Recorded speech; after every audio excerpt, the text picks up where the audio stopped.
একটা গ্যালাক্সিতে যেখানে অন্ধকারই একমাত্র রাজত্ব, আর আশা ছিল শুধুই পুরনো গল্পের মতো, সেখানে একমাত্র একজন মানুষ স্বপ্ন দেখার সাহস করেছিল। অ্যালেক্স, এক বিপন্ন নভোচারী, যার একমাত্র লক্ষ্য ছিল ইউনিটি বিকন, একটি যন্ত্র যা ব্যারেন স্টারগুলোকে জীবন্ত করতে বলত। যাত্রাটা ছিল কঠিন, একেবারেই সহ্য করা যায় না। প্রতিটি পদক্ষেপ যেন অসম্ভব হয়ে উঠছিল। মহাকর্ষের টান ভারী হয়ে উঠছিল, আর বাতাসে সন্দেহের গুঞ্জন ভেসে আসছিল। কিন্তু অ্যালেক্স জানত এবার হার মানার সময় নেই। গ্যালাক্সির বেঁচে থাকার জন্য তার বেঁচে থাকা জরুরি। ব্যর্থতা যেন থামছিল না। প্রতিটি ভুলে তার মনোবল ভেঙে পড়তে চাইছিল।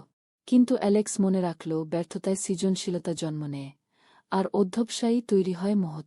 এবং ঠিক তেমনভাবেই একটি ছোট্ট আলো সবকিছু বদলে দিতে পারে। মনে রেখো, তোমার আলো অন্ধকারের গভীরতম শূন্যতাকে ভেদ করতে পারে। চলতে থাকো, মহাবিশ্ব তোমার জন্য অপেক্ষা করছে।